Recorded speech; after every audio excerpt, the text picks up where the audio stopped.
আত্মহত্যা! বাংলা সংস্কৃতির ঐতিহ্যের ধারক ও বাহক ঠাকুর বাড়িতে আত্মহত্যা! আত্মহত্যা করেছেন ঠাকুর বাড়ির বউ। আত্মহত্যা করেছেন মহর্ষি দেবেন্দ্রনাথ ঠাকুরের পুত্র জ্যোতিরিন্দ্রনাথের স্ত্রী কাদম্বরী দেবী। রাতের আঁধারে সকলের অগোচরে নিজের ঘরে তিনি আত্মহত্যা করেছেন। খোলা জানালা দিয়ে বাড়ির কাজের লোকেদের কৌতূহলী চাউনি ও কানাকানি গিয়ে পৌঁছল স্বয়ং দেবেন্দ্রনাথের কানে। টানা দুদিন মৃত্যুর সাথে লড়ে অবশেষে কাদম্বরী, তার স্বামী জ্যোতিরিন্দ্রনাথ ও তার সবচেয়ে প্রিয় মানুষ আদরের দেবর রবীন্দ্রনাথের চোখের সামনে শেষ নিঃশ্বাস ত্যাগ করলেন।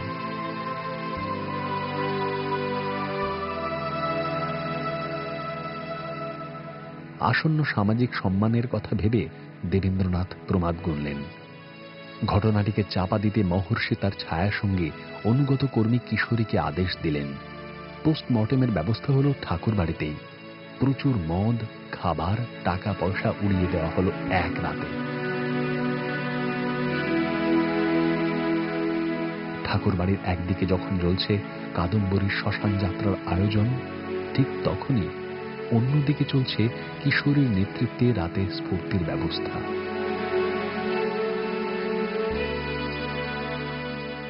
শ্মশানে জ্বলছে কাদম্বরীর চিতা, আর অন্যদিকে ঠাকুর বাড়ির বিশাল কক্ষে আনন্দের ফোয়ারার আড়ালে দাহ করা হচ্ছে সত্যকে। পুলিশ ও সংবাদপত্র মহর্ষি দেবেন্দ্রনাথের হস্তক্ষেপে এই মৃত্যুকে স্বাভাবিক মৃত্যু হিসেবে প্রচার করল।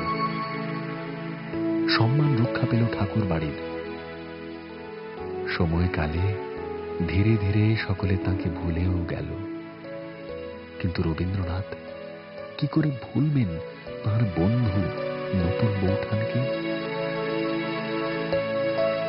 শ্মশানে কাদম্বরীর চিতার সামনে দাঁড়িয়ে রবীন্দ্রনাথ স্মৃতির পথ ধরে ফিরে চলে যান তার শৈশবে।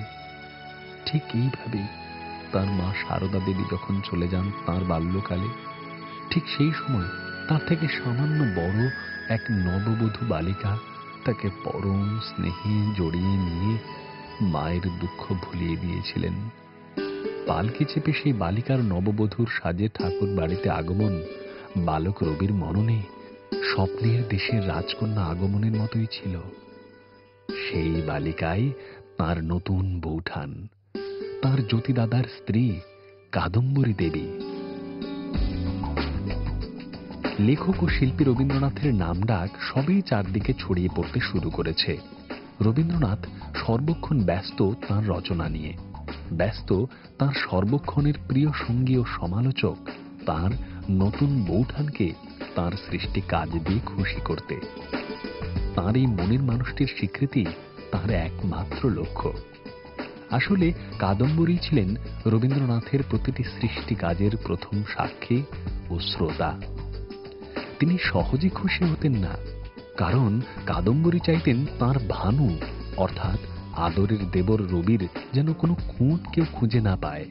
আর এভাবেই রবীন্দ্রনাথ পরতে পরতে সম্পূর্ণ হয়ে উঠছিলেন নিজেরই অজান্তে।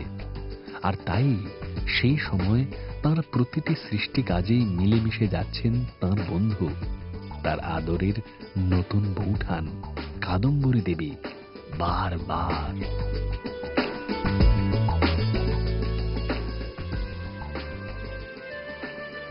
কাদম্বরী দেবীকে একসময় চরম একাকিত্বের জীবনযাপন করতে হয়। সাংস্কৃতিক ও ব্যবসায়ী ব্যস্ততা জ্যোতিরিন্দ্রনাথকে একসময় অনেকটাই দূরে নিয়ে চলে যায় তাঁর স্ত্রী কাদম্বরী দেবী থেকে। সেই সময়ের বিখ্যাত নাট্যকার জ্যোতিরিন্দ্রনাথের মানসিক ব্যস্ততার আরও কারণ ছিলেন স্টার থিয়েটারের বিখ্যাত অভিনেত্রী নটি বিনোদিনী এবং তাঁর বরদাদা সত্যেন্দ্রনাথের স্ত্রী অর্থাৎ তাঁরই বৌদি জ্ঞানদানন্দিনী দেবী। ঠাকুর বাড়ির মর্যাদা রক্ষায় স্বামীর এই দুই অসম সম্পর্ক নীরবে মেনে নিতে বাধ্য হলেন কাদম্বরী। একা ও নিঃসন্তান কাদম্বরী তাঁরই ননদ স্বর্ণকুমারীর ছোট মেয়ে উর্মিলাকে মায়ের স্নেহ ঢেলে দিয়ে আঁকড়ে নিলেন। ভাগ্যের উপহাসে কয়েক মাস পর সিঁড়ি থেকে পড়ে মারা যায় ছোট্ট উর্মিলা। গোটা ঠাকুরবাড়ি দায়ী করে কাদম্বরীকে। প্রতিকূল সেই সময়ে কাদম্বরী আরো বেশি করে জড়িয়ে নিলেন তার প্রিয় ভানুকে, অর্থাৎ রবীন্দ্রনাথকে। উভয়ই একে অপরের ছায়া সঙ্গী। রবীন্দ্রনাথের ব্যক্তি জীবনে সেটাই সবচেয়ে সোনালী সময়। কিন্তু কাদম্বরী ও রবীন্দ্রনাথের এই সখ্যতা কি অন্য কারো ঈর্ষার কারণ হয়ে যায়নি? পদমর্যাদায় ঠাকুরবাড়ির বড় বউ জ্ঞানদানন্দিনী, তাঁর গরিমায় স্বয়ং দেবেন্দ্রনাথও তার এই পুত্রবধূটিকে সমঝে চলেন। চিরকালই নারী নারীর শত্রু। ঠাকুরবাড়ির ঐতিহ্য তার ব্যতিক্রম ঘটল না, আর তাই কাদম্বরীর অদৃষ্টে তার ভানুসঙ্গ সুখ বেশি দিন সইল না। সময় এখানেও খেলা করে যায় কাদম্বরীর সাথে। কাদম্বরীরই নিজের হাতে জ্বালা আগুনের আঁচ পেতে চাইছে এখন অনেকে। রবীন্দ্রনাথ ক্রমে ব্যস্ত হয়ে পড়ছেন বাইরের সাংস্কৃতিক পরিমণ্ডলের সাথে। রবির কিরণকে আর মুষ্টিবদ্ধ করে রাখা সম্ভব হচ্ছে না কাদম্বরীর। একাকিত্বের যন্ত্রণায় কাদম্বরী দগ্ধ হচ্ছেন প্রতিনিয়ত। আর সেই আগুনে বাকি ঘৃতাহুতির কাজটি করলেন জ্ঞানদানন্দিনী। রবীন্দ্রনাথের বিয়ের ব্যবস্থা করলেন। দেবেন্দ্রনাথকে রাজি করিয়ে জ্ঞানদানন্দিনী খুবই সাদামাটাভাবে তড়িঘড়ি করে রবির বিয়ে দিলেন অজপাড়া গাঁয়ের মেয়ে ভবতারিণীর সাথে। বংশের অনুশাসনের মর্যাদা রক্ষায় রবীন্দ্রনাথ নীরব থাকলেন। নির্বাক কাদম্বরীর তার ভানুকে ফিরে পাবার আরতি বদ্ধ ঘরের দেওয়ালেই মিলিয়ে গেল বারংবার। কাদম্বরীর চোখের জলে অতীত মুছে গেল অচিরে। বিজয়ীর হাসি হাসলেন জ্ঞানদানন্দিনী। কাদম্বরীর একাকিত্বের যন্ত্রণার সাথে যোগ হয়েছিল অপমানের জ্বালা। স্বামী জ্যোতিরিন্দ্রনাথের জামার পকেট থেকে অন্য রমণীর লেখা প্রেমপত্র আবিষ্কার করলেন কাদম্বরী।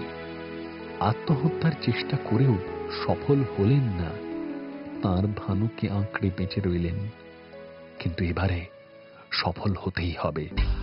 চরম একাকিত্বের অবসাদে তারই মানসিক প্রস্তুতি নিচ্ছিলেন অনেকদিন ধরেই। অনিবার্যভাবে এগিয়ে এলো সেই রাত। জ্যোতিরিন্দ্রনাথের নতুন জাহাজ উদ্বোধনের অনুষ্ঠানে গিয়েছে সকলে। গিয়েছে জ্ঞানদানন্দিনী, গিয়েছে সস্ত্রীক রবীন্দ্রনাথ এবং অন্যান্যরাও। বাড়িতে জ্যোতিরিন্দ্রনাথের জন্য নীলাম্বরী সাজে সেজে অপেক্ষারত কাদম্বরী। স্বামী আসবেন তাঁকে নিয়ে যেতে।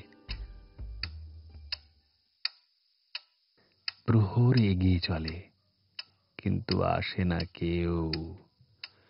সকলেই ভুলেছে তাঁকে, ভুলেছে তাঁর ভানু। তাহলে আর কার জন্য এই সাজ, কার জন্য অপেক্ষা, কার জন্য বেঁচে থাকা?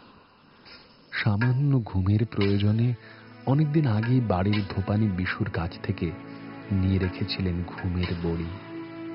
কিন্তু আজ তার বেশ একটা বড় ঘুম দরকার, দরকার চিরনিদ্রার। অপেক্ষার মধ্যরাতে সব কোটি ঘুমের বড়ি খেয়ে নিলেন একে একে। চির ঘুমের দেশে পৌঁছে গেলেন কাদম্বরী। হয়তো চেয়েছিলেন সেখানে অপেক্ষা করবেন তার প্রিয় মানুষটির জন্য।